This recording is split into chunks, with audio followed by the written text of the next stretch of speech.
And we are live.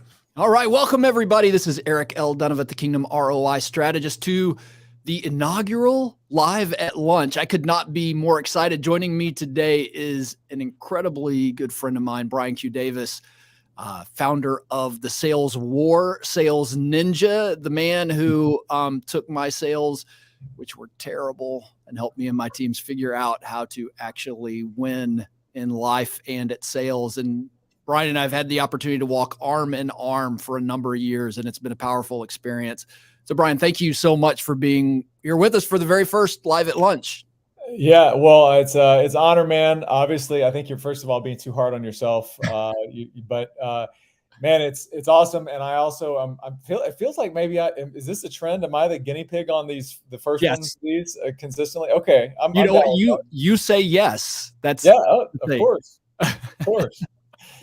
But man, it's awesome to be here. You know that I'm passionate about the mission that you're bringing to the world around the conversation of Kingdom ROI and seeking God's kingdom first, and starting there and starting in places like prayer over planning, and that's gonna be part of the conversation we have today. So it's awesome to be here, and as we know, sales is one of those places in the world and in a lot of companies where, frankly, it's easy to fall prey to the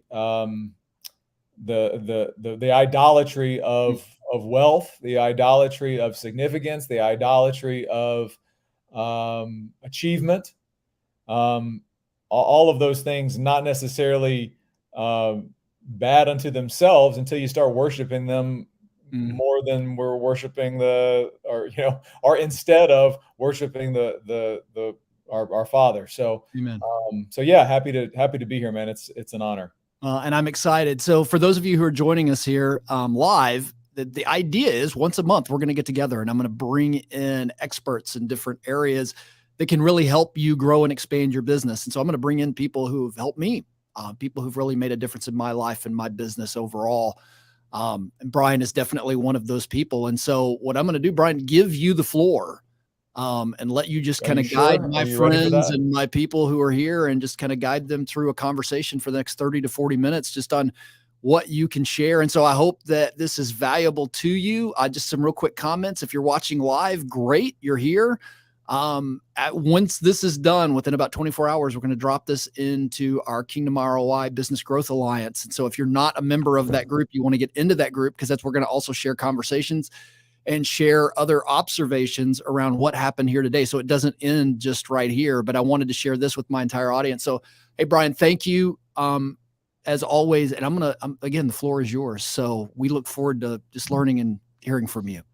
Yeah, thank you. Well, we'll kick this off with a conversation, and again, the frame on this was as we think about sales teams, as we think about just the business of sales, and this is, this could be whatever your business is. I mean, every business has to have this lifeblood of new revenue coming in. We need new prospects, new revenue, and that's a key component that we have to be able to execute well, and organizations that can execute in the game of sales really well, all other things being equal, will have a competitive advantage. In fact, I would submit that organizations that don't just say, well, we have a good sales team, but they acknowledge that their sales process ideally should be part of their overall experience with the brand, right? So your experience with a brand does not begin when you sign the contract. Your experience with the brand begins with your interactions and their marketing, with their message, with their interactions with their sales team, and the journey between that moment of inception or idea and the next moment of kind of the big gateway, which would be signing a contract and beginning a business relationship. But within that, there's a big problem that most organizations face, which is uncertainty in your sales team is leading to reduced results. And this manifests itself in any number of ways. You'll hear things like, if you have some salespeople, they'll say, well, you know, I'm not really sure about who to call. I'm not really sure about what to say. I'm not really sure about what questions to ask. Or you might find that people are maybe in that moment of uncertainty. They're not doing anything. They just kind of get stuck. The other thing that you'll find is that that those that that maybe become unstuck and yet are still uncertain because they're being driven by a motive of, if you don't sell, you're not going to eat. Or if you don't sell, you're not going to be top of the sales board. Or if you don't sell, you might get fired. Or if you don't sell, you're worth nothing. If that is the modality, that's the mindset that they're coming at it from, that itself will also generate uncertainty inside of their process. That uncertainty, and that the uncertainty is the ultimate killer of all sales efforts. It's uncertainty, and again, where to go, who to talk to, why we're there, and then ultimately it's uncertainty in your own value and uncertainty about what you're actually doing. And so, if you remember, Eric, we came into your organization and we started working with some folks that definitely they were more like on the service side, right? Yeah. And we have some incredible talent in your team, and they initially came into the story of like, well, like, I'm not in sales. Like, I don't do sales. Like, I could never do sales, right? And this is, you hear this all over a lot of times. People, especially if they're in the services component of a company or maybe customer relations and things like that, they got into that business because they didn't want to be in sales, right? That's right. So I remember one of your staff was like, I'm not in sales. I could never be in sales. And I realized at that moment when we were having that conversation that there was another conversation about what did sales mean to them and what was sales. And it was in that process, we realized we have to reframe what sales really is. And that's where it's got to start. It starts about what's the intention behind what we're doing. Let's see here. Here we go. The origin of uncertainty in sales cultures is self-focus. Like, ultimately, that's what it boils down to. Where does the uncertainty come from? The uncertainty comes from, on one hand, I believe it was our dear Taya, saying, I don't feel, I have a story about what sales is, and my experience with sales people in my life has always been people that are out for their interest over mine. And so as a result of that, I do not want to be seen like that because that's not my nature. And we know that's not Taya's nature, for example. Right. If anybody here on the call has ever worked with Taya at Eric's company, you'll find a soul that is, if anything, she's not self-focused. Probably to a fault. Sometimes we got to get Taya to go take care of herself. Like, go have a massage day or something. But she had, and this is where many people will come from, especially those that are not in sales. Well, they'll say, I don't want to be in sales because I don't want that, my experience with other salespeople, to be overlaid on me, which is out of sync with my character. Yeah. Clear. Okay. That's one side.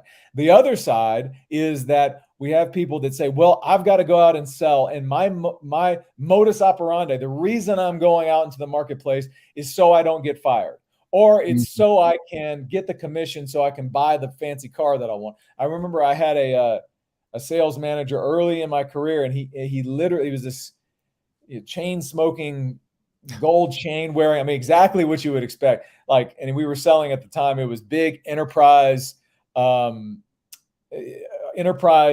Microsystems gear. This is back in the day. That just dated myself. Sun Microsystems, if you remember that. But he's standing there, and he was smoking, and I want my salespeople in debt. I want them hungry. Go buy the car. Go buy the mansion. Go buy the thing. I want you. And his whole mindset was, you should go out and you will hustle in your sales harder when you are in a place of scarcity. And let's face it, there's a lot of sales organizations that are built on that foundational principle. That's right. And again, I know that's, but it works for a while. It'll drive some results for a while, but those results come at an incredible cost. When you have a sales team that is entirely going into the marketplace self-focused, it means the following: they will cut corners, they will compromise their integrity, they will lie, and they will get sales. But make no mistake, it's a short-term thing. Those sales will unwind. The lies will eventually come out. The corners that will cut will eventually be made whole one way or another. And you usually will end up with a bunch of churned customers that people got in the moment. But you not only have cost yourself those customers, but you've cost yourself the ripple effect of all of those, that reputation. Now, what you need to know as an organization and as a company, that's generally, in most cases, that's kind of the norm. And it may not show up like that all the time, but it's kind of the norm. So the possibility is to be an organization that's different. And what we got to start though is we have to ask this question, like, what is sales? And when I ask this question, most of the time I'll get answers like, well, it's a transaction. Okay. Yeah. It's bringing something to the marketplace. Yes. It's convincing people to do something. Okay. It's persuading people. It's communicating a message. It's, closing the deal, those are the kind of answers you'll get. But I'd pose the question to the audience, and the thing that we often go to is like, okay, cool. What is sales? But what is it really? What is it really? And the fundamental change here starts with understanding the intention. Otherwise, your definition of what sales will be driven by the world, will be driven by, watching Glenn Ross and Wolf of Wall Street. Yeah. Right? Literally, my first sales training, was, we came in and I kid you not, Eric, we literally watched Glenn Ross, and that was really that was the training. Like, we had questions about the movie. Yeah. And I had a sales manager that modeled himself after the Alec Baldwin character in that movie. And I didn't know any better. Oh, okay, well, I guess this is sales. But fortunately, I learned a little bit along the way. But before we get into what is sales really, you have anything you'd like to share, add, or takeaways? No, except that, I will go back to exactly what you were talking about, is taking my own my own team who was frightened of sales is probably the better way to put it. Just flat out scared of the idea of having to sell, and where you're going and what you're going to talk about. What it does? It takes me back to the days I worked sales for General Mills, and we were selling, Betty Crocker and Cheerios and everything else like that. But it was about, I remember my very first sales meeting was about sell the pallet, meaning go into a grocery store and get them to buy an entire pallet of stuff. And it wasn't about what the store needed. It was about selling the pallet. Yes, exactly. So same thing, right? Where is the focus? Is the focus on what I need or what the other person needs? And but that's what turns everybody off. Bingo. And that's why people hide when they see the sales guy coming, right? They're running for the hills and they don't pick up the phone. That's the reason I don't take sales calls. Why? Because in general, as a default, most sales organizations and salespeople are trying to get something for themselves. So that's the definition of sales by the world. And that's what Taya, in the team, was revolting against. They're like, I don't want sales. That's right. So that's the world's definition. That was their experience with sales. But what I have us consider here is, let's go to see what the word would say about sales. And one particular verse that came up for me in this is Ezekiel 34:11 through 16. So we're just going to take this and we're going to exposit it really quickly and just see what it says about the nature of shepherding specifically.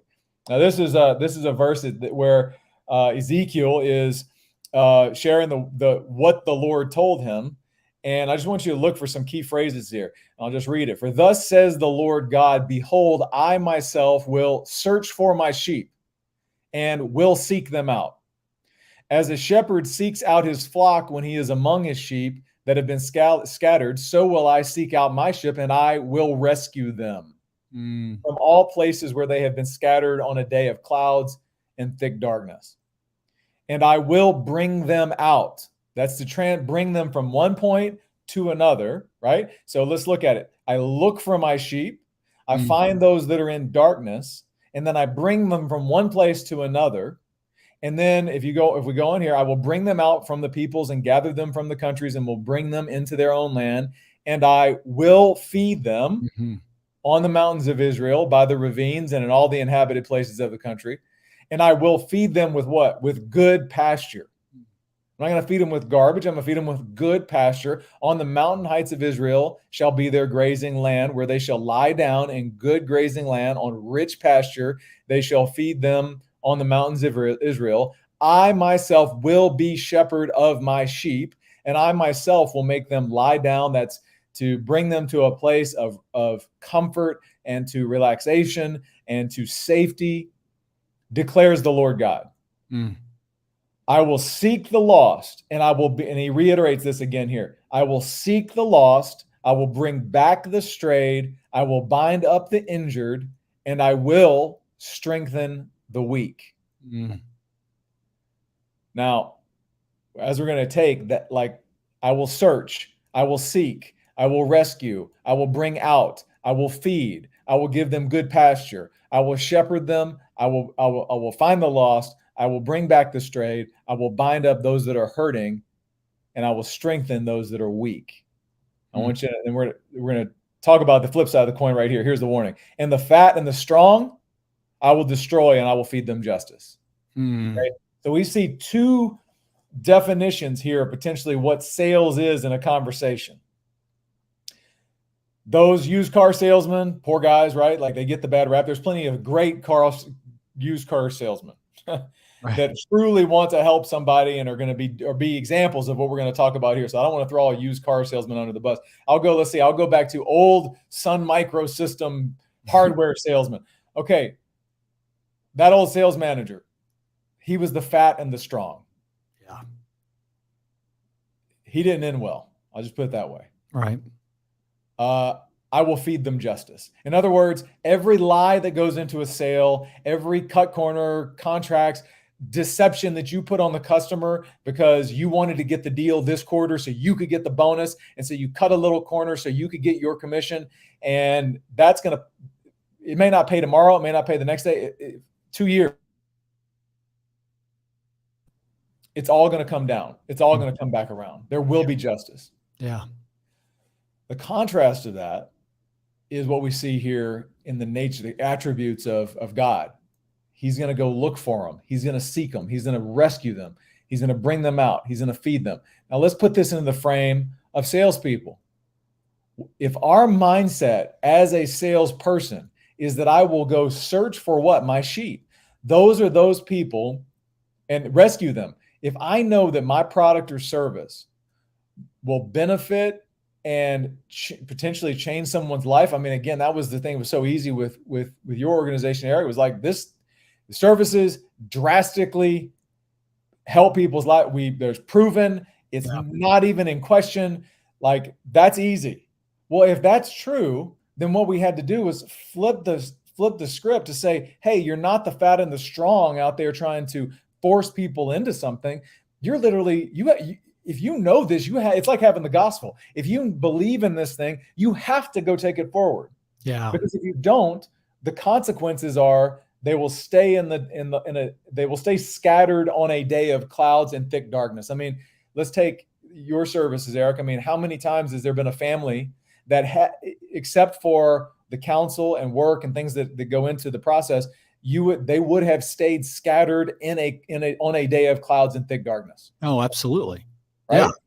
Yeah.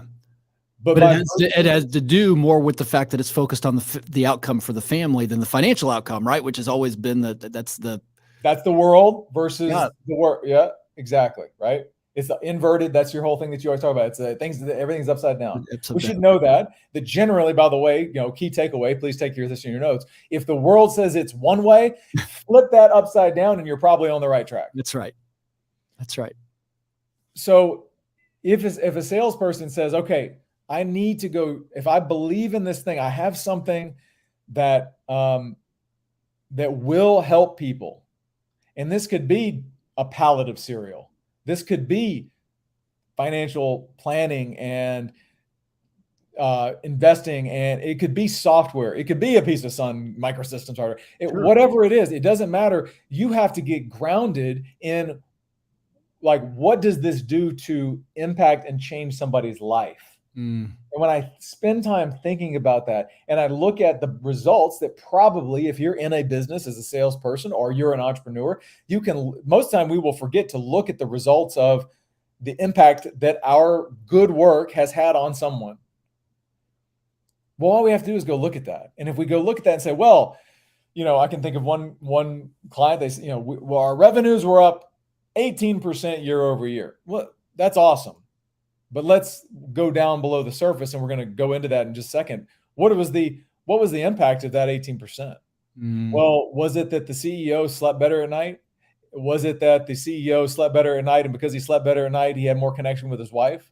And because he had less fights with his wife, he was able to spend more time with his children, and like he had better leadership with his clients or with his team, right?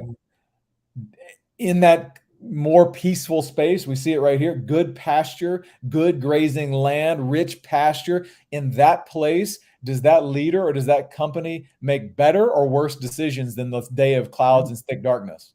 Better, right? Yeah. Right? So who are we as shepherds, if that's what we're going to be instead of salespeople? Who are we not to go lead people out of the day of clouds and thick darkness into the good pasture?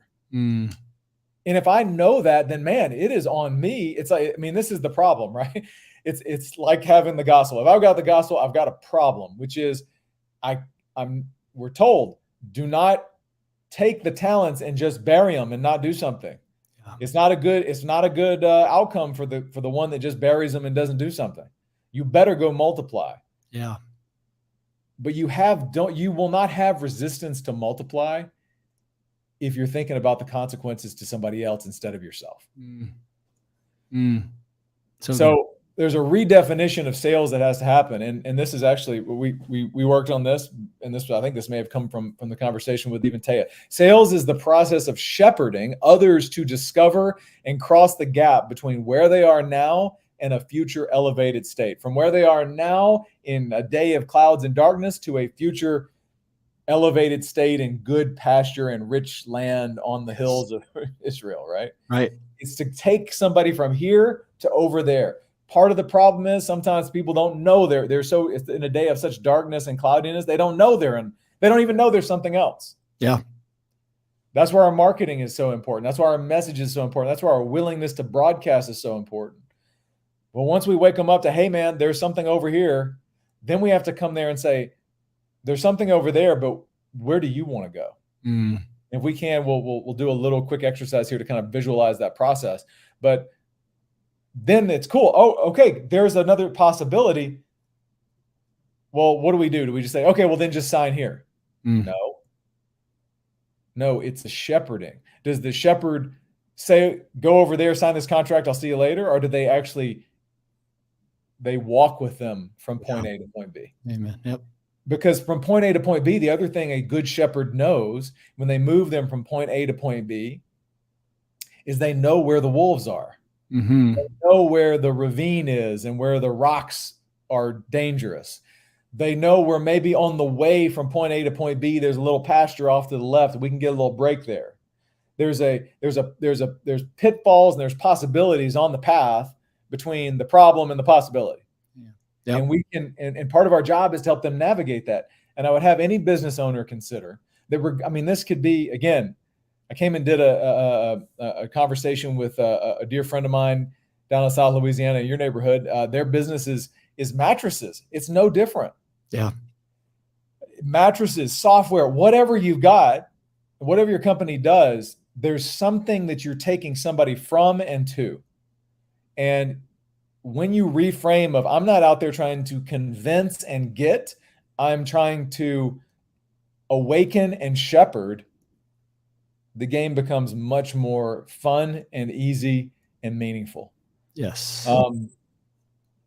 So to turn your salespeople into shepherds, they must shift from self-focus to other focus. And how do we do that? Well, we can do that with some powerful questions that are worth asking. For example, if your sales team's got to ask the following question: what is the impact to my prospects if they stay blind? In other words, if they just stay blind, I mean, again, Eric, I think of the services you guys do. The consequence of staying blind to the possibilities is, millions and millions of dollars that are annihilated into, they just evaporate. They never are put anywhere for good. They don't go to giving. They go to into the evaporation of wherever they go whenever you pay taxes to actually having material impact on others, right? But if they stay blind to that possibility, then the dollars are annihilated and nothing happens, right? And maybe the orphanage doesn't get built. Maybe the hungry stay hungry. Maybe the technology isn't developed. I mean, there's any number of things. Correct. What happens to the prospects if they're not fed? And the way you maybe frame this is like fed with knowledge, right? Any salesperson, they may, and I've run into this a lot with junior salespeople. They'll say, well, I'm new to this industry. Like, I don't really know, I'm not an expert in XYZ. I'm not an expert. You don't have to be an expert in all of the details of the how the thing works. You do have to be an expert in is the problem and the consequences of the problem. If you can just do that and you can ask questions, you can feed anybody. Well, it comes down, it's a question we ask quite a lot to people is, what's the value of wisdom? Yeah. And we've even talked about this from an inheritance standpoint. If you leave a family member all the wealth in the world, but you don't leave them any wisdom, have you really equipped them for anything? And this is exactly what you're talking about. How do you feed whatever it is you're in sales? How do you feed the wisdom to the people that need to know? Because that's what's lasting. Yes. And a lot of times it's the willingness to feed them something that maybe they don't want to hear. Yes. It isn't just all about feeding them, here's the sugar, right? Here's the sizzle and shimmer and whiz bang. It's sometimes it's got to come back to feeding them the truth. Yeah, absolutely. Like, what is the impact to your prospects if they are not fed the truth? And again, if I'm self-interested, if I'm a self-interested salesperson, I'm going to skim over some of that because I know that I can probably get the sale easier without having to really shepherd them. And I'm probably kind of shepherding a blind sheep. And when they invariably step in a hole and maybe, they don't get eaten by the wolf, but they break a leg because I didn't warn them. Yeah. I didn't tell them the whole truth. I wasn't willing to collide with the truth. Because of my own interests, then they suffer the consequences. Yep. And eventually I will too, right? Like, justice is mine. Like, Lord, nothing is going to be nothing hidden will not be uncovered. So you're better off just to give the prospect or client or whatever the truth, even if it's bad news. Because, by the way, remember, we can't have good news if we don't have bad news. We got to have bad news. We're all sinners. We're all under judgment unless we know Jesus and he is the truth and the way, the light, and he is everything. He's the only way. He's the narrow gate. Well, that's not a popular thing necessarily all the time. Yep. But do I care about the person I'm talking to? Right. So I've got to ask the question, like, what is the impact to others, my prospects, if they are not fed with the truth? And that's, frankly, we got to ask that question and the following questions too about the gospel as well. What's the impact to my prospects if they are not rescued? Maybe we might frame this in the context of a business conversation. What's the impact of my prospects if they are not rescued from the massive inefficiencies they have in their marketing spend because of the way they're doing digital marketing, for example? Right. What's the impact of my prospects if they are not rescued from their lack of data or their inefficiencies in supply chain or whatever it might be? What's the impact of my prospects if they are not rescued from a mindset, and this is a lot of the work you guys do, in a mindset of having a family that doesn't understand that money without wisdom is really a curse? That's right. Yeah. Like what happened? I mean, I know this is a big heartfelt thing for you. What happens if to your prospects, if they're not rescued from the chaos of Wall Street marketing? Right. Selling you all, I mean, right? We're a deluge of fear, uncertainty, chaos. Buy this, get in on the hot stock. It's all scarcity. It plays on scarcity and greed. It does. And it's a mindset that until, like, I mean, and again, you did this for me, like reading your book and just the mindsets of Paradigm and the other things you got going. Like once you see that, once you're rescued from that, you just see it. You can't unsee the lies. But what's the impact of you got to ask, if you're a salesperson, you know, whatever you're selling, what's the impact to my prospects if they are not rescued from their current situation? To make this mundane, I mean, the group that was selling the mattresses, what's the impact of my prospects if they have another year of terrible sleep?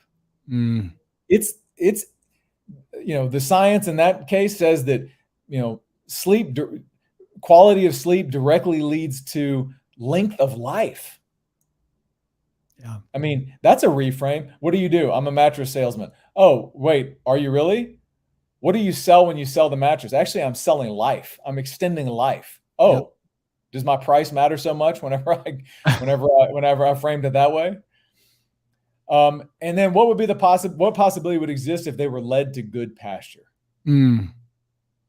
Like, we all want meaning in our work. Yes. We all want to be able to look at what we've done and the effort that we put forth and that we fight. And we want to be able to look and go, that mattered. Why?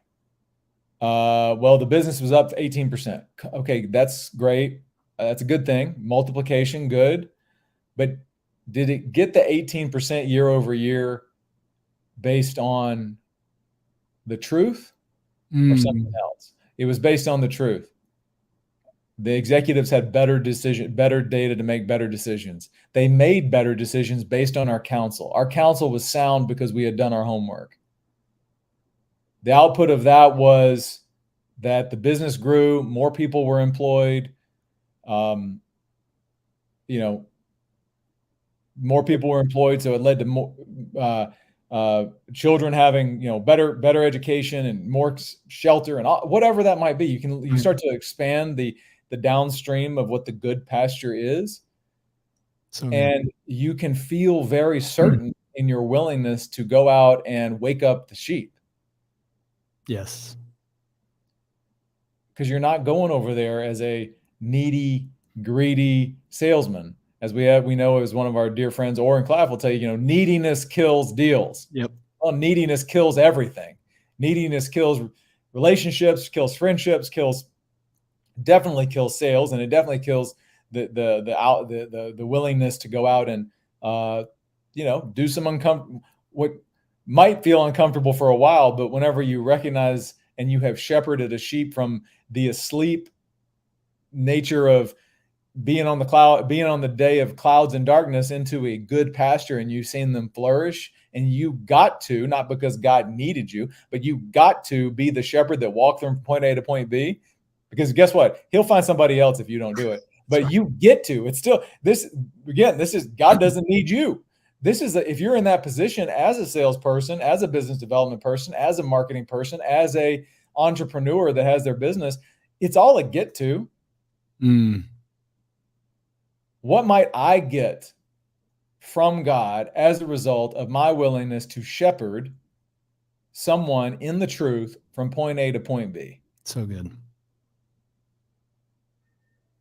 And of course, like in this conversation here, yes, we're doing all of this with software,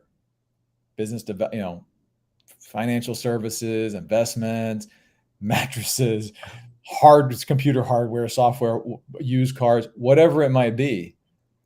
But for those of us in this conversation here, we know that all of that is just an entry point to bring the only thing that matters, which is to bring the gospel. Yep.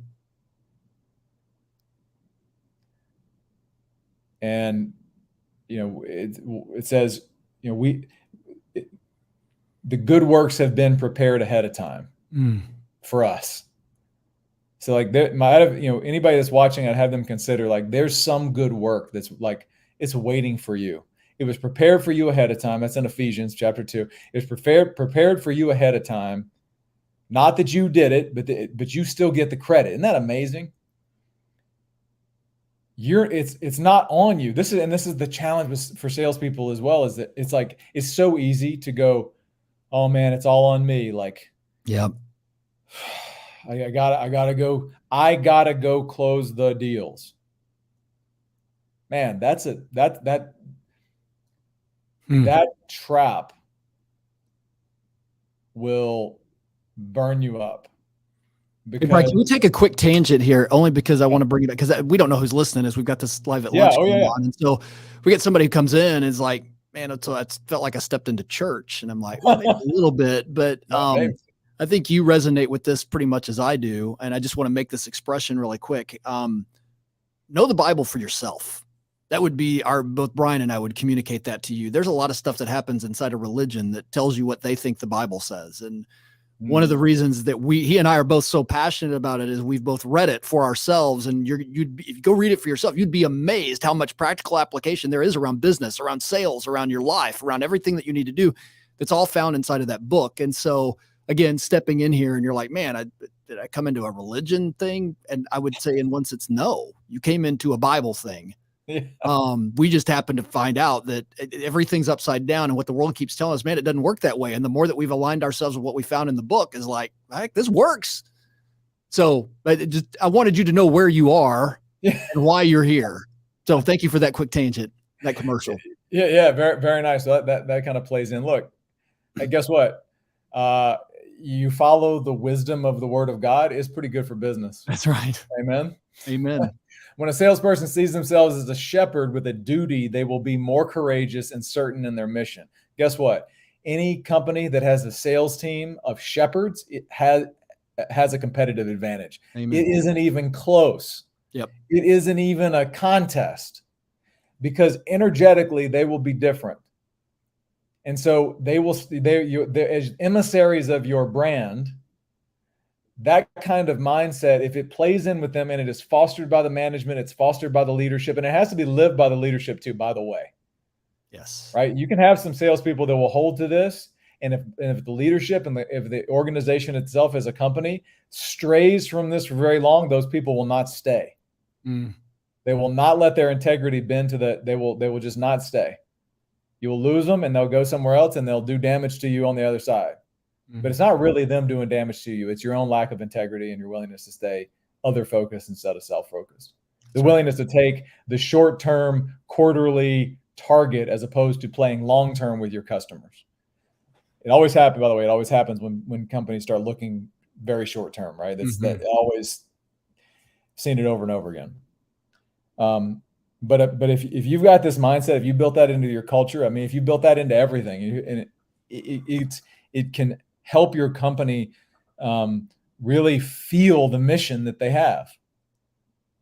That most companies, they say it, but they don't live it. Yeah. They have it on the board at the corporate office, but in terms of like living it day to day, and that's an opportunity for you. That's a huge opportunity. And look, guess what? Whenever your organization goes out and plays this game, it raises, and you start taking customers from the companies that don't do this.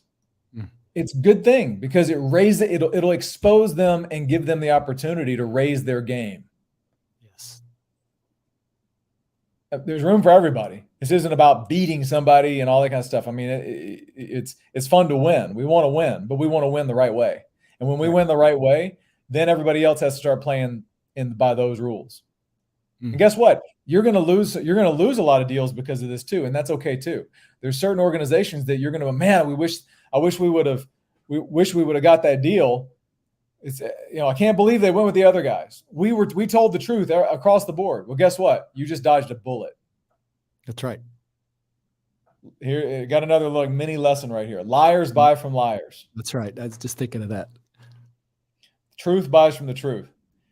So, like, if you've told the truth, and and especially in those deals that just don't make sense, like something's off here. There's probably some kind of deception that hasn't really been willingness to be exposed. Most of the time when we're leading our prospects, we're leading them to a place of exposure where they see problems that they didn't see before. And that's a good thing. We're trying to lead the sheep from point A to point B and say, hey, I know you've been circling this pit of vipers. You didn't even see it. I'm going to show it to you. Don't feel bad. It's not, you didn't know it. I'm here to show you where it is. Oh, okay. Got it. Now we'll have some customers, some folks will go, ooh, I was supposed to have known about the snake pit and I didn't know about it. So let me keep it hidden because I don't want people to know I got exposed. Part of sales is helping usher people to integrity in their own business and themselves. And that's a gift. It's not a beat down. It's like, and when you both meet up there, the energetics of that deal, that's when the deal just becomes easy. That's when the deal it's easy. There's no hard close. There's no convincing. It's just shepherding. So, I mean, hopefully, this can give some folks in the audience, some things to think about in terms of how they might think about their business, how they might have this conversation with their sales team. Or if you're a salesperson and you're just like, man, I'm always kind of feeling iffy. Spend some time in these questions about orienting your heart and your focus to the consequence of the people that you could be serving if they never come in contact with you. And when you extrapolate that from business down to family, down to legacy, down to health, down to whatever it might be, that should anchor you in your heart to go, all right, I'm going to go do some stuff I don't necessarily want to do, but I'm on a mission. Yeah. So. Totally. Oh, so Brian, I think a couple questions. I mean, did you have an exercise you wanted to take everybody through, or did you? Well, I think we're good for where we're at today. I mean, okay. We're good for. Do talk a little bit about. I mean, I brought you in here specifically. I mean, you really helped our sales teams. Don't shy away from talking about what it is you do. I don't know if we want to pull this down and just let you kind of talk a little bit about the sales war and the training and the other work that you've got going on, but do give yourself an opportunity to give a little commercial of how people should get in touch with you and how they could partner with you, some coach. I mean, because I've paid you to coach our teams and it's been incredibly valuable. And so I'd want you to at least talk a little bit about that while we're here. Yeah. Thank you. Well, again, it's kind of like the same conversation we're having right here. Yeah. So, and I do have a couple of slides here that I can just show that kind of give you a little bit of a piece of this. I mean, I've got, the warrior selling community. I mean, this is why am I doing this? Because I know that there are guys like me. I haven't even got to my story, but I mean, my story was I was 100% worshiping at the idol of significance, money, accomplishment, all of those things. And on the way to burning down my family and everything. Well, I got shown some truth, and in that truth and in 20 years of sales experience and being a performer, and I was given a lot of gifts. And so part of my mission is to multiply what I've been given. And to help other organizations orient to a selling culture and a selling process that doesn't require you to sacrifice your marriage, your children, your body, your integrity to do great things and to deliver great results and to have all of the fruit that comes from that. Yep. But do it in, not the way the world says, but in an upside down way. Yep. And so I do sales and consulting for organizations. If you want to reach out to me, you can go to thesaleswar.com or Brian Q. Davis at The Sales War. I've got a podcast that you can find on Apple, Spotify, Google. I've got a book on Amazon if you want to pick that up. But if you want, just feel free to reach out to me directly, and always interested in multiplying what I've been given. And here's something else I want everybody to know who's watching. Look, I mean, there's a lot of people who get on places and be like, hey, here's all the great things I can do. But you don't know anything about their life. Like Brian and I do life together. Brian and I have been doing life together for a long time. And what I'm going to tell you, this is a man who does what he says he's going to do. This is a man who delivers and lives in integrity. So, I mean, again, when you're talking about somebody you don't know, that's one thing. I'm going to sit here and vouch for. If you know me, I'm going to put my reputation on the line behind this man, that he will do what he says he's going to do. Not only that, I've watched him do it in my own organization. So, Brian, thank you. I appreciate thank you for being here. Yeah, man. Thank you. I'm honored to run with you. I know we run on a lot of levels, but it is. What a gift, right? Brotherhood is a gift. How wonderful it is the thing for brothers to dwell in unity, right? I think it's Psalm 113 or something, but like that's something I've experienced with you and obviously your team there, and I look forward to doing that for a long time. And being your guinea pig on any new first thing. Any stuff I've got, I know you'll say yes. So of course, yes, I'm easy. So. Hey, you want to wrap up here? Anything else you want to share with the audience before we go? I think, and of course I don't have a copy of it here, but I would say, if you want to pick up the book is on Amazon.com, Sales War, The Sales War. Again, tune in to the podcast, and there's share along anything that you find. We will be having an event in the coming months that if you want to go again to thesaleswar.com and sign up for. There'll be some more announcements on that coming down the pipe, but please reach out, stay in community. You find me on Instagram, other places, search Brian Q. Davis, LinkedIn. You'll find me. There's not many Brian Q. Davises out there, so please connect. I value that, and I really, you've got something. If you got value out of this particular lesson, my encouragement would be pass it on. Don't hold on to it. That's one way you can give back, is take this lesson, pass it on to more people, send it to more folks, or even just take the principles and go teach them to somebody. So good. So good.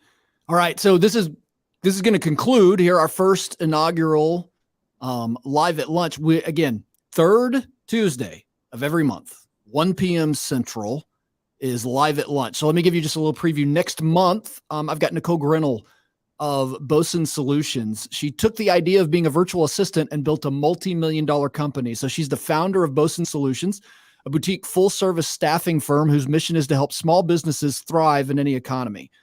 Her entire career has been laced with finding family life balance, from working for her family business to getting married and having kids in the midst of climbing the corporate ladder. She now has a marriage, 2 teenage children, and has grown her business revenue beyond her expectations. Her goal is to help other small businesses succeed and give other women the work-life balance they are looking for. But the other thing that I'm going to tell you about Nicole is she's got an incredible heart for helping people who are looking to staff businesses with like-minded people and values that you want to come work for your company. So, when I think about the people who are in this organization, it's getting so much harder to find the right people who are a good cultural fit and a good fit for everything that we're doing. So I wanted to invite Nicole in here because she is doing such an incredible job on filling that space in this marketplace of wokeness.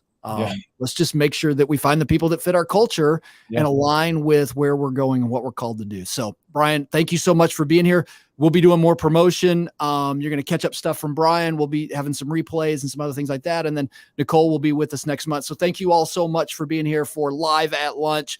Have a great day. God bless you all.